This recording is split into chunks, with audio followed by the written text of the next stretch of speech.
Stay spooky, guys. It's story time.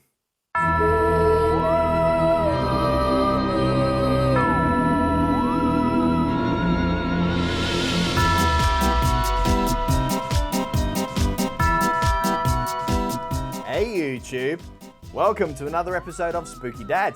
If you're new to the channel, we look at the spooky side of creativity for kids. We look at home activities, food, books, play and events, all for the enjoyment and development of children, all without the nightmares. I invite you to subscribe, tap that notification bell and share the scare. And to my returning fans and patrons like Glenn Greer, stay spooky, friend. So guys, before we continue, I want to wish you all a happy World Book Day. World Book Day was earlier on in the week. I hope you all got a chance to experience it and enjoy it with your kids. My son's at this point now whereby not only does he love to read, but he's beginning to count. And it is scary. It's scary watching him develop so fast right in front of my eyes, but I wouldn't miss it for the world.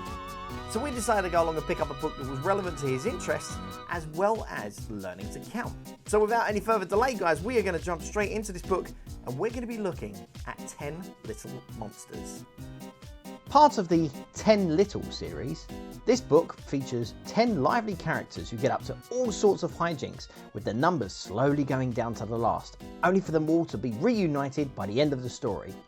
My son is really getting into these books right now, and in our collection we have 10 Little Monkeys, 10 Little Pirates, and of course 10 Little Monsters.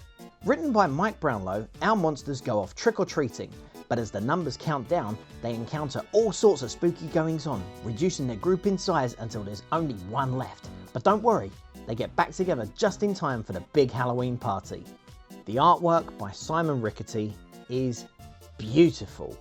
It contains bright, vivid colours, it pays great attention to the detail, and my favourite, it pays tribute to classic horror films. My particular favourite pages are the group of 4 when they hear scratching at the door as it bursts open with zombies, a subtle nod to Light of the Living Dead, and the final monster standing on his own with his shadow looking very similar to the vampire Nosferatu. I love especially how the rhyming structure encourages the reader to join in and vocalise. For example, my son, he loves to howl along with the werewolf, and it's always comical to hear him do this. But he's also learning to count, so it's magical listening to him count along as well.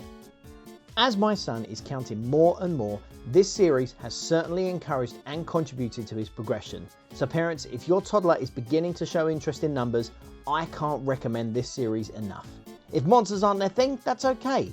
There are 13 different styles in total with plans for more to be released. Our next one to get is going to be the superheroes.